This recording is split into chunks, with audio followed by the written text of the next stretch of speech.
Turning to Europe now, where no country has stood as firmly with Israel as Germany has.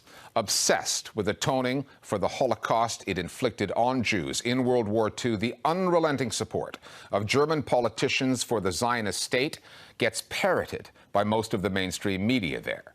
Journalists who dare to criticize Israel over its war on Gaza, let alone use language like genocide, are routinely accused of anti-Semitism, and pro-Palestinian demonstrators take risks anytime they take to the streets. They get targeted by police, often violently.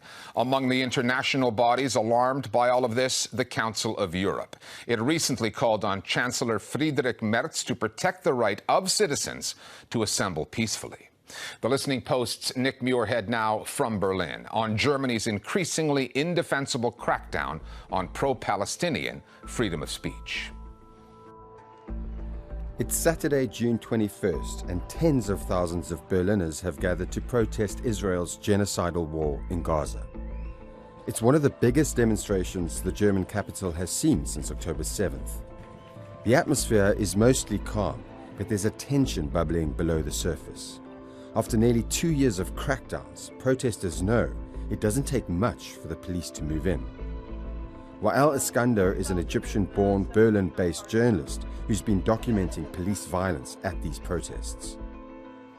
They're not only violating protesters, but they don't want people to cover it. I was at one of the protests, and I was filming a minor being handled very violently by the police. I'm press and documenting. The police told me to get out of the way, and I was showing them the press card.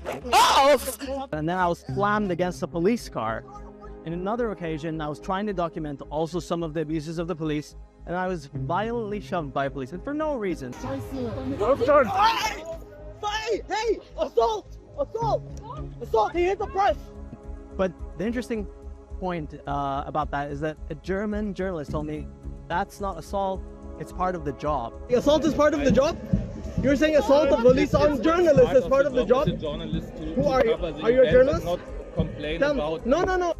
And it just shows you the German mentality that they were accepting that police can do whatever they want, and they're putting most of the blame on protesters. In Germany, freedom of expression is largely protected by the Constitution. But when it comes to any story that evokes memories of the country's Nazi past and the Holocaust, limitations come into play.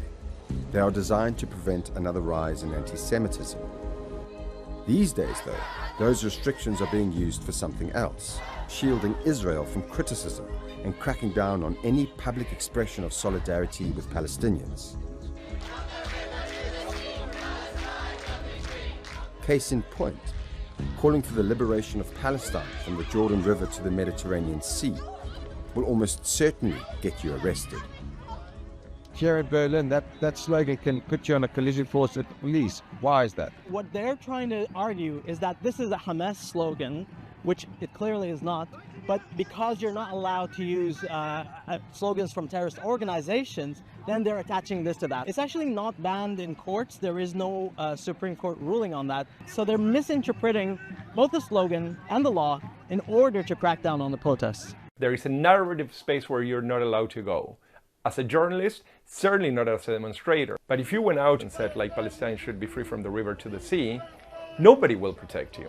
And the next thing you will have is like cops coming into your house in the middle of the night, which as a matter of fact has been happening. It's our trauma, it's the German trauma that is playing here and that is doing injustice to all those people, that is still homogenizing the groups. Was sich allerdings seit einiger Zeit auf deutschen Straßen abspielt, hat mit legitimer Solidarität für Menschen in Gaza wenig zu tun. Viele muslimische mit Migrationshintergrund an diese Demo teilgenommen. Die Stimmung war gestern sehr aggressiv, sehr aufgeheizt. Immer wieder gab es bei solchen Demos Übergriffe und antisemitische Vorfälle. We are very good at remembrance, but not understanding what is really to be done against repeating dehumanization. In Germany, heavy-handed policing usually makes headlines, but at pro-Palestinian protests, there's a different pattern.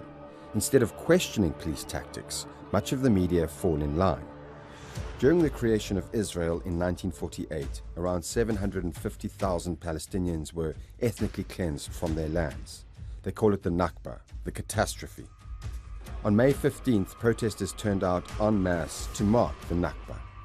The day began peacefully, but tensions would rise and violence would follow. According to a police statement, an officer was severely injured by demonstrators. However, according to a forensics report released last week, that claim was false. Turns out that the officer probably hurt himself after punching protesters repeatedly. There are numerous videos posted on social media that tell a story of police aggression. Officers can be seen escalating the violence. But that's not what German news consumers saw in much of their media. Channels like the publicly funded ZDF painted a very different picture. Ein Polizist wurde dabei in die Menge gezogen und niedergetreten. Er kam ins Krankenhaus. This is a very good example how media shapes the perception of situations. If you haven't had an idea of what was going on, then you would think that this is what happened first, attacking the officer, and then you had escalation. The ZDF report, I think it's a very good example of the general state of the discourse in German media. You have a group of peaceful demonstrators who are gathered to basically commemorate the destruction of Palestine. And what ZDF says is that they're here to commemorate the so-called, the sogenannte Nakba, the so-called Nakba. Was als Demonstration anlässlich des 77. sogenannten Nakba-Tages zur Erinnerung an die Lage der Palästinenser angemeldet war, endete mit Angriffen auf Ordnungskräfte. I mean, and of course this is an immediate dismissal of the entire history of Palestine. So in that first sentence, you need everything you need to know about what's going to come afterwards. The ZDF report is not alone. Last month, a cross-border investigation backed by the Journalism Fund compared the policing and media coverage of pro-Palestinian protests across 4 European cities, including Berlin, which stood out for all the wrong reasons. Among the tactics being deployed, kidney punches, kettling, and indiscriminate use of pepper spray. The investigation also sampled media coverage of the protests from the publicly owned RBB network and the daily newspaper Tagesspiegel. It found those outlets relied heavily on police statements, with little to no Palestinian voices, and used terminology that cast protesters as criminals. When we actually look at the way that they cover demonstrations, it is completely consistent with the idea that Palestinians not only are not to have a voice, and I really think that this is critical, is that Palestinians should be erased. And this is not the product of a political process. This is a product of the media. This is the narrative that the media is willing to push forth around elements of Palestinian, and I would say even Muslim and Arab identity. As for pro-Israeli protests, the investigation showed that the opposite was true. German news outlets framed them as peaceful and justified, with no mention of Israel's war crimes in Gaza, which would come as no surprise to Martin Gack. Gack spent 10 years at Deutsche Welle. He says that since October 2023, the network has operated under a culture of fear, censorship, and a pro-Israeli editorial bias. When he spoke out against this, management sent him, a Jewish man, to an anti-Semitism workshop.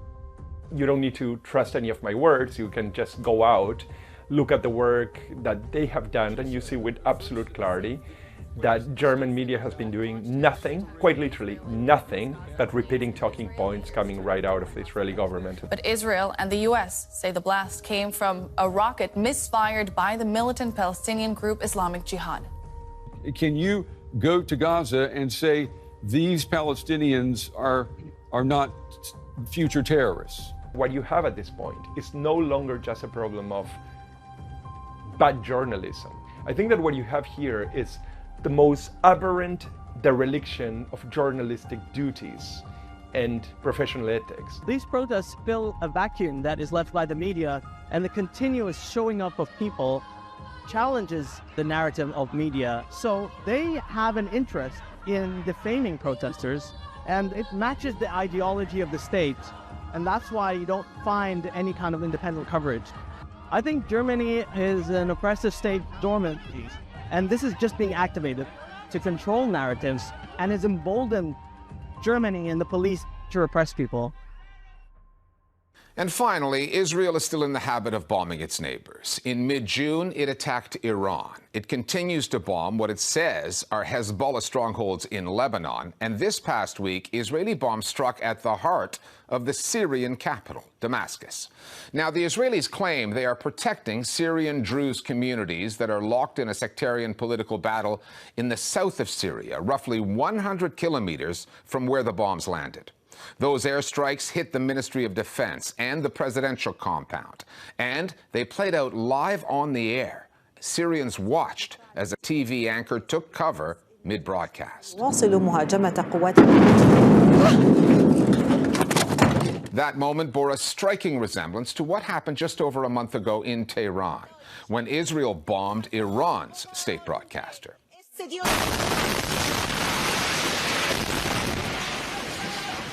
So do the math. The Israelis are involved in at least 3 illegal wars, and that does not even include a genocide it is inflicting on Palestinians in Gaza. Not that you will hear it characterized that way on CNN, the BBC, or other Western news outlets. They are far more likely to justify the actions of what they often refer to as the Middle East's, quote, only democracy.